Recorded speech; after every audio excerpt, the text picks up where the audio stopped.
Good morning to all of you. Let we start our maths online classes for class 5th. My dear student, in previous class our exercise 12.1 is complete. Today we will start exercise 12.2. First of all, we understand angles. When two rays meet at a common end points, they form an angle. Students, जब two rays one common point पर आके मिलती है तो angle बनाती है. Now students, given figure में रे बी ए और रे बी सी एक कॉमन पॉइंट पर आके मिलती है किस पे, बी के ऊपर. बी स्टूडेंट्स एंगल का वर्टेक्स कहलाता है और ये रेस एंगल्स की आर्म्स कहलाती है. यहाँ पे स्टूडेंट्स बी ए आर्म्स है और बी सी आर्म्स है. नाउ एंगल्स को कैसे रीड राइट किया जाता है, एंगल ए बी सी या फिर एंगल सी बी ए. मीन्स जिस पॉइंट के ऊपर एंगल बना होता है उसको बीच राइट करते हैं और दूसरे पॉइंट्स को कोण पर राइट करते हैं. तो स्टूडेंट्स यहाँ बी पॉइंट पर एंगल बना हुआ तो इसको ऐसे राइट कर सकते हैं, एंगल ए बी सी या angle C B A. I think students you understand. Now angle using a protractor. Student protractor क्या होता है, ज्योमेट्री बॉक्स में इस तरह का एक इंस्ट्रूमेंट गिवन होता है जिसको प्रोटेक्टर कहते हैं. प्रोटेक्टर पर स्मॉल डिविजन्स बने होते हैं जिनका यूज एंगल को मेजर करने के लिए किया जाता है. ये सभी स्मॉल डिविजन स्टूडेंट 1 डिग्री को रिप्रेजेंट करते हैं और डिग्री का सिंबल क्या होता है, ये 0 या इस तरह का ओ बना होता है. स्टूडेंट्स इसको एंगल के राइट साइड में ऊपर राइट किया जाता है. नाउ स्टूडेंट प्रोटेक्टर पर 2 स्केल्स गिवन होते हैं, 0 to 180 डिग्री अपर स्केल. इसको लेफ्ट साइड से राइट साइड की तरफ रीड किया जाता है और सेकंड स्केल होता है लोअर डिग्री स्केल, उसको राइट हैंड साइड से लेफ्ट हैंड साइड की तरफ रीड किया जाता है. I think students you understand. Now we start our exercise 12.2.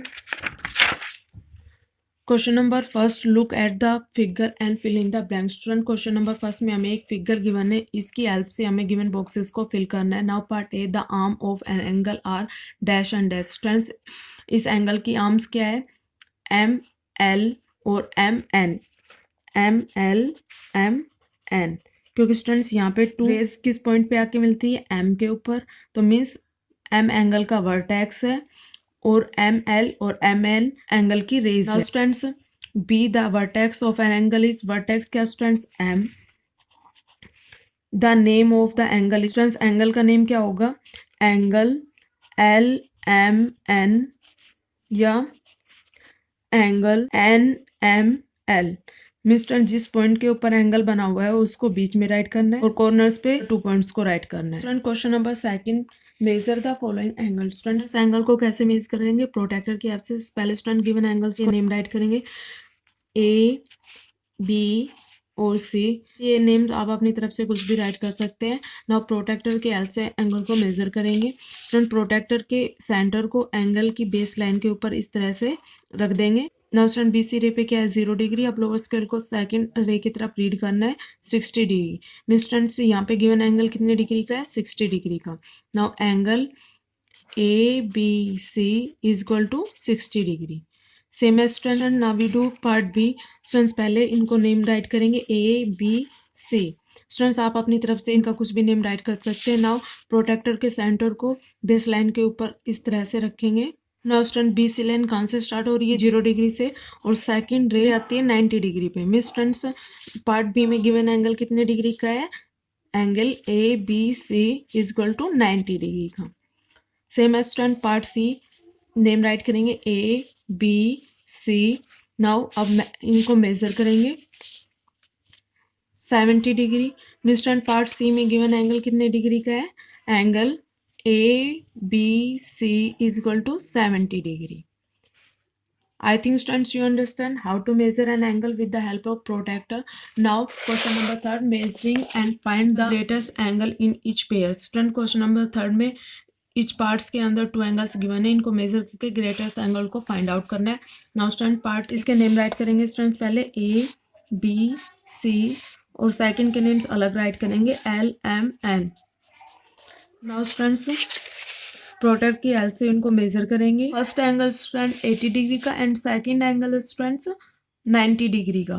Means students angle A B C is equal to 80 degree and angle L M N is equal to 90 degree. कौन सा angle greatest हुआ student, 90 degree. तो इसको टिक कर देंगे. Same है students, आपको remaining part solve कर लें, ये क्वेश्चन बहुत इजी है. Now we do question number 4, using the protractor to draw the following angles. Student protractor की से हमें गिवन है, इनको ड्रॉ करना है. So let's start. में 50 डिग्री का एंगल ड्रॉ करना है. स्टूडेंट सबसे पहले प्रोटेक्टर या स्केल की हेल्प से एक रे ड्रॉ करेंगे. नाउ इसको नेम देंगे ए और बी। स्टूडेंट्स रे क्या होती है, जिसमें वन एंडिंग पॉइंट होता है और वन साइड एरो होती है, मीन्स वन साइड से उसको एक्सटेंड किया जा सकता है। नाउ स्टूडेंट प्रोटेक्टर के सेंटर को पॉइंट ए के ऊपर।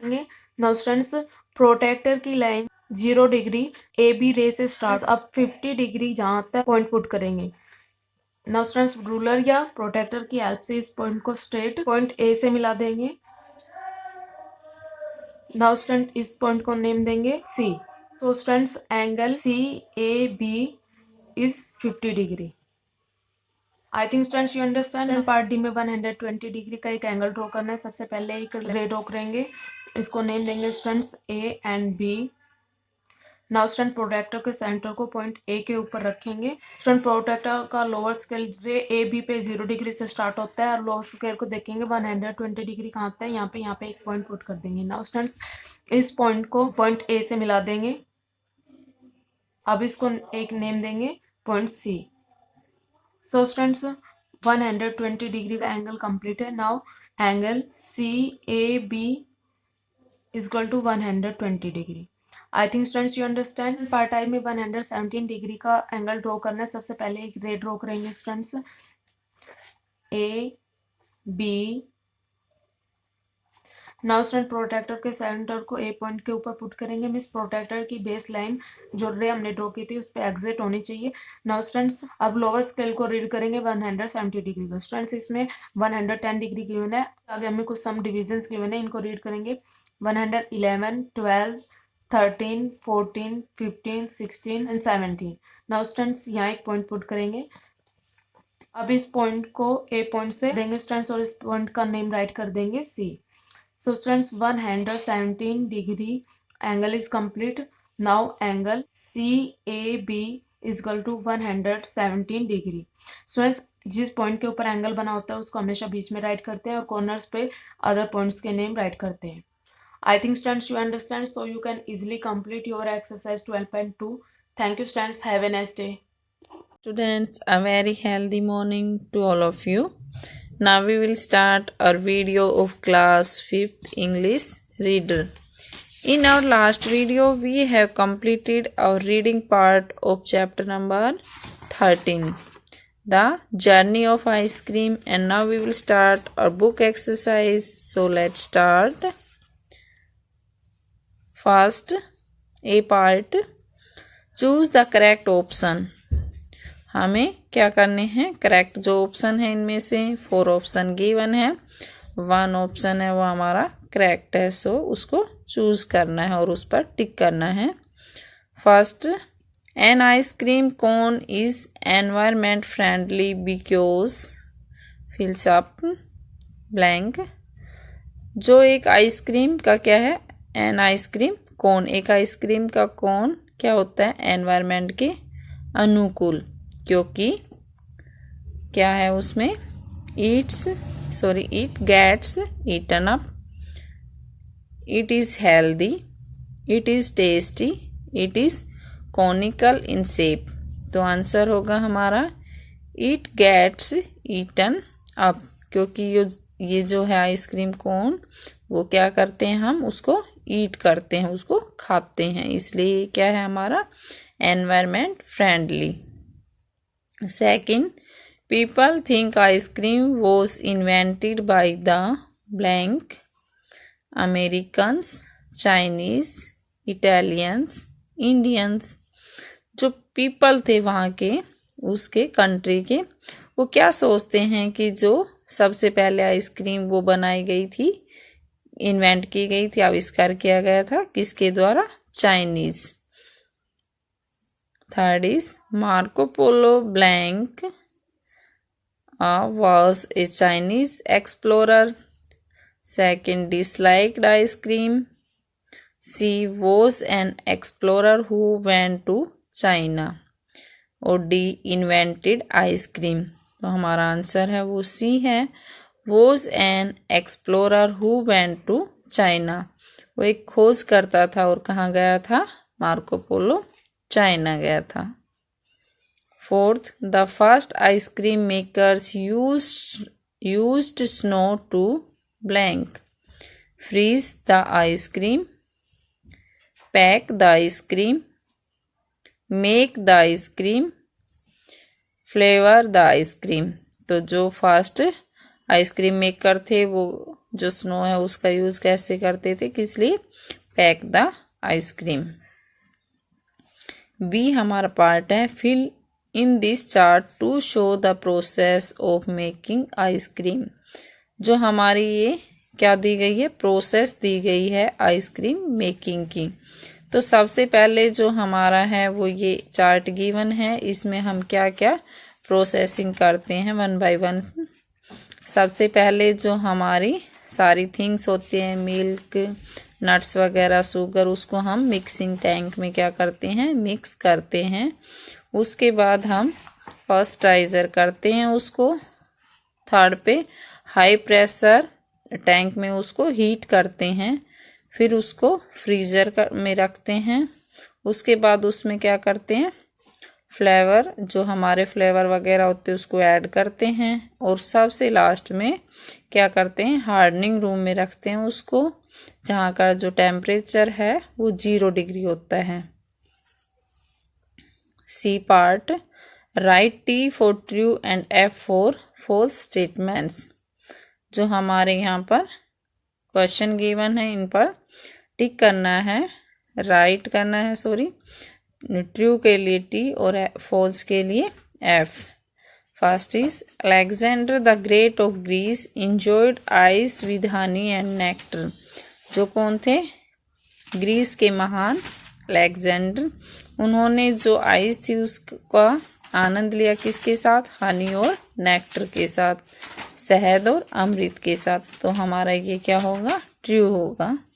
Second, in India the Marathas were the first to make a dessert like ice cream.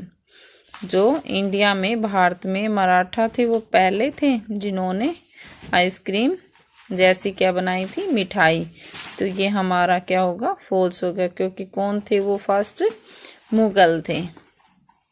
Third is ice cream is not nourishing because it is made of milk and cream.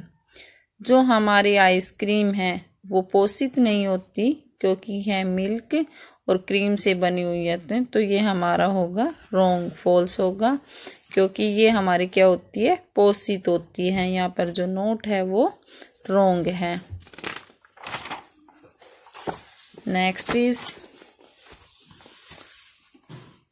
Fourth, in the freezer the mixer is constantly whipped up।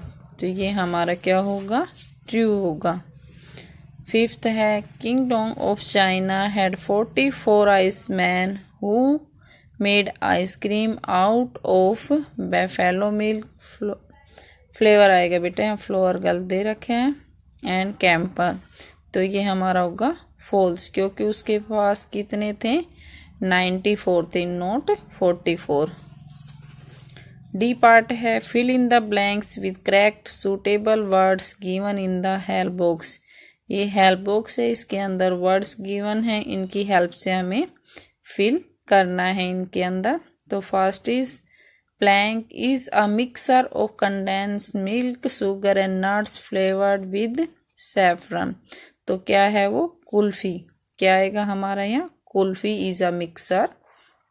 जो हमारी जो कुल्फी होती है वो किस किस का मिश्रण होती है, काढ़े दूध का, शुगर का, नट्स का, और उसके अंदर जो हमारा केसर है उसका फ्लेवर होता है।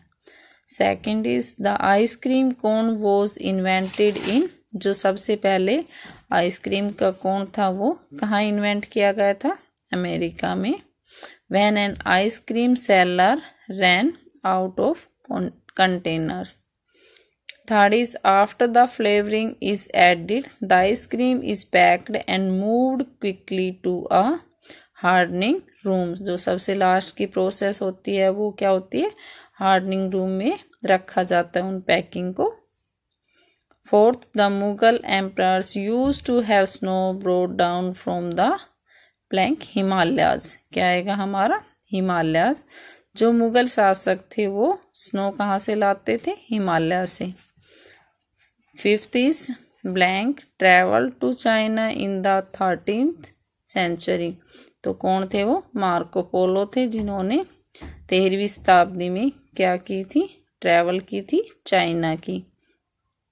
So thank you students. Have a nice day. Good morning students. Today I will start your SST class online. Dear students, for class 5th, today's our topic is chapter number 7. So dear students, in our chapter number 7, in your previous video we do this chapter question number 1st, 2nd, 3rd and 4th. Today we will do the remaining question of this chapter. So let's start. Our question number 5th is, how have animals adapted to the extremely cold climate of the freeze zone? जो animals हैं freezed zone में जो रहते हैं वो इतनी ठंडी जो क्लाइमेट है उसके अंदर कैसे रह पाते हैं। How have animals adapted to the extremely cold climate of the frozen zone. Answer लिखेंगे, the animals in their cold climate either migrate to warm region और बिकम डोरमेंट। क्या होता है कि जो एनिमल्स हैं वो अधिक कोल्ड क्लाइमेट होने पर क्या कर जाते हैं, उस स्थान से दूसरे स्थान पर चले जाते हैं, माइग्रेट कर जाते हैं और उसके बाद गर्म क्षेत्रों में वापस, जब गर्मी हो जाती है, वार्मर जो रीजन हो जाता है तो उसके अंदर वो वहाँ से वापस आ जाते हैं। The animals animals in in harsh harsh harsh cold cold cold climate climate either either migrate migrate to warmer warmer regions regions regions और become become dormant dormant। Animals जो हैं वो हार्श कोल्ड क्लाइमेट से migrate कर जाते हैं गर्म क्षेत्रों में। Now our question number 6 is, name some tribes of human beings that live in freezed zone. कुछ जनजातियों के नेम बताने हैं लोगों की जो फ्रीज्ड जोन के अंदर रहते हैं। तो आंसर लिखेंगे, Lapps LAPPS, Inuits INUITS Inuits and Yakut YAKUT Yakut etcetera. ये कुछ जनजातियां हैं ह्यूमन बींग्स की जो फ्रीज्ड जोन के अंदर रहती हैं। So dear students, today our chapter number 7 is complete. I hope you understand and you also learn and write this chapter completely. Thank you. Good morning students, मैं Mukesh madam, आपकी हिंदी अध्यापिका MLP international school Rajpura से। बच्चों, आज कक्षा 5वीं में हम करेंगे पाठ 13, करत करत अभ्यास के चढ़मती होत सुजान। तो बच्चों, इस पाठ के नाम का अर्थ है कि अभ्यास करने से जो मूर्ख है वो भी विद्वान बन सकता है। एकलव्य भील जाति में पैदा हुआ था। भील उन दिनों जंगल में ही निवास करते थे। उन्हें आजीविका यानी अपने भरण पोषण के लिए या जीवन जीने के लिए जीव जंतुओं के शिकार पर ही निर्भर रहना पड़ता था। एकलव्य अक्सर अपने पिता के साथ शिकार पर जाया करता था। उसके पिता खंजर से शिकार करते थे। किससे शिकार करते थे? खंजर से, जो एकलव्य को पसंद नहीं आता था। वह छोटे छोटे जीवों का शिकार गुलेल से करता था। एक दिन हस्तिनापुर से गुजरते हुए उसने कुछ बच्चों को धनुर्विद्या का अभ्यास करते देखा। उसने सोचा, यदि वह भी धनुर्विद्या सीख ले। धनुर्विद्या क्या होता है? धनुष और बाण चलाना। तो छोटे छोटे सभी जानवरों का शिकार आसानी से कर सकेगा। उस समय हस्तिनापुर में गुरु द्रोणाचार्य पांडव व कौरवों को धनुर्विद्या सिखाया करते थे। कौन सिखाते थे? गुरु द्रोणाचार्य। कहाँ पर? हस्तिनापुर में। और किसको सिखाते थे? पांडव व कौरवों को। एकलव्य ने भी द्रोणाचार्य के पास जाकर धनुर्विद्या सीखने की बात कही, पर द्रोणाचार्य ने यह कहकर मना कर दिया कि वे केवल क्षत्रियों को ही विद्यादान देते हैं। एकलव्य वहां से लौटकर निराश नहीं हुआ। अपितु उसने गुरुदेव की मिट्टी की सुंदर प्रतिमा बनाकर धनुर्विद्या का अभ्यास आरंभ कर दिया। वह सुबह उठकर द्रोणाचार्य की प्रतिमा को प्रणाम कर अभ्यास करता। धीरे धीरे अभ्यास से वह इतना निपुण हो गया कि जानवरों की परछाई या केवल आवाज सुनकर ही सही निशाना साध लेता था। इसी तरह एक बार पांडवों का मंझला भाई भीम रात के अंधेरे में खाना खा रहा था, क्योंकि वह खाने का बहुत शौकीन था। अर्जुन ने एक बार इस तरह से अंधेरे में खाना खाते हुए उसे देख लिया और पूछा, भैया आप अंधेरे में रोटी के कोर को मुंह तक कैसे ले जाते हैं? भीम ने उत्तर दिया, अभ्यास से। अभ्यास के कारण ही अंधेरे में भी रोटी सीधी मुंह में ही जाती है।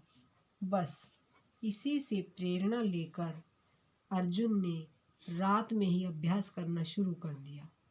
गुरु द्रोणाचार्य ने उसे जब ऐसा करते हुए देखा तो उन्होंने भी दुगनी लगन व परिश्रम से अर्जुन को ऐसी ऐसी विद्या सिखाई जो वे अपने पुत्र को भी न सिखा पाए। इतिहास जानता है कि पूरे भारत में अर्जुन व एकलव्य सा धनुर्विद्या में निपुण कोई न था। उन्होंने अभ्यास से ही अपने कार्य में निपुणता प्राप्त की। तो बच्चों, इस पाठ से हमें सीख मिलती है कि कोई भी कार्य कठिन नहीं होता, अगर उसके लिए बार बार अभ्यास किया जाए तो हर कार्य आसान हो जाता है। इसलिए हमें किसी भी कार्य को कठिन नहीं मानना चाहिए। तो बच्चों, ये पाठ मैंने आपको पढ़ाया, आप सभी को समझ में आ गया होगा। आप सभी को एक बार फिर से ये पाठ अपनी पुस्तक से अच्छे से पढ़ना है। और अब करेंगे हम इसके शब्दार्थ। खंजर एक प्रकार का हथियार। प्रतिमा का मतलब मूर्ति। निपुण, कुशल, कोर, भोजन का टुकड़ा। मंझला, बीच का, जड़मती, मोटी, बुद्धि। मौखिक प्रश्न में पहला प्रश्न है, सही उच्चारण कीजिए। मंझला, अभ्यास, प्रतिमा, धनुर्विद्या, निपुणता, एकलव्य, गुलेल। आगे है, निम्नलिखित प्रश्नों के उत्तर संक्षेप में दीजिए। भील जाति को लोग जीवित रहने के लिए क्या करते थे? तो क्या करते थे? जानवरों का शिकार। जानवरों का शिकार।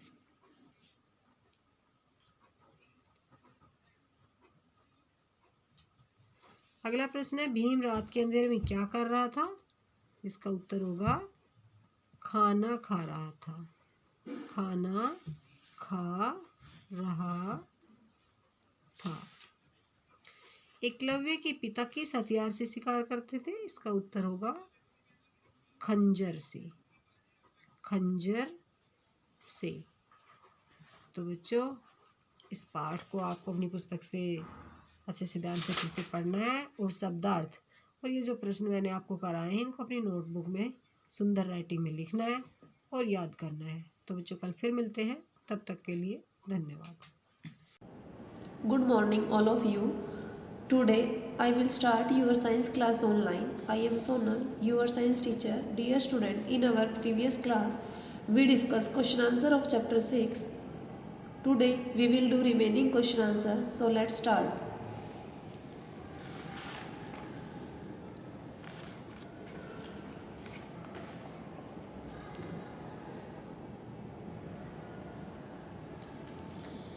क्वेश्चन 7th का D part. Differentiate between DIFFERENTIATE differentiate between BETWWN between movable MOVABLE movable and AND and immovable IMMOVABLE immovable joints JOI and T S joints. Differentiate करना है किसके बीच में, movable joints and immovable joints. तो first is movable joints, MOVABLE movable joints, JOINTS joints, the joints JOINTS joints that THET that help, HELP help, in the THE the movement, MOVEMENT movement of, OF of, our, OUR our, body, BODY body, RARE called, CALLED called, movable, MOVABLE movable joints, JOINTS joints। वह joints जो किस में help करते हैं, movement of our body, हमारी body को movement करने में, उन जॉइंट्स को हम क्या बोलते हैं, मूवेबल जॉइंट्स। फॉर एग्जांपल जैसे कि आर्म्स एंड लेग्स। अब है movable joints are, movable joints कौन कौन से हैं, hinge joint, HINGE hinge joint, JOINT joint, ball and socket joint, BALL and AND and socket, SOCKET socket joint, JOINT joint, pivot joint, PIVOT pivot joint, JOINT joint and gliding joint, GLIDING gliding joint, JOINT joint. Immovable joints, the joints THE the joints, JOINTS joints that THET that cannot, CANNOT cannot, BEB moved, MOVED moved are called, CALLED called immovable, IMMOVABLE immovable joints, JOINTS joints। वह joints जो किस में help नहीं करते, that can not be move, जो move नहीं कर सकते, उनको हम कौन से जॉइंट्स बोलते हैं, immovable joints. The joint of skull, जो हमारा जॉइंट होता है स्कल खोपड़ी का, वो कौन सा होता है, immovable joints. Last question is what are reflex action, REFLEX reflex action, ACTION reflex action. The automatic, AUTOMATIC automatic response, RESPONCE response of, OF of, our, OUR our, body, BODY body is called, CALLED called reflex, REFLEX reflex action, ACTION reflex action। जो automatic response होता है हमारा body में, उसको हम क्या बोलते हैं, reflex action. For example if we touch, WEV touch, TOUCH touch, A hot, HOT hot, object, OBJECT object, we withdraw, WITHDRW withdraw, our, OUR our, hand, HAND hand, immediately, IMMEDIATELY immediately। अगर हम किसी भी sharp object या hot object को touch करते हैं तो हम अपना हाथ क्या करते हैं, इमीडिएटली हटा लेते हैं। तो ये कौन सा एक्शन है, रिफ्लेक्स एक्शन, इसमें ब्रेन इन्वॉल्व नहीं होता। Thank you student, I hope you understand. You also learn and write these question answer in your fair notebook. Thanks.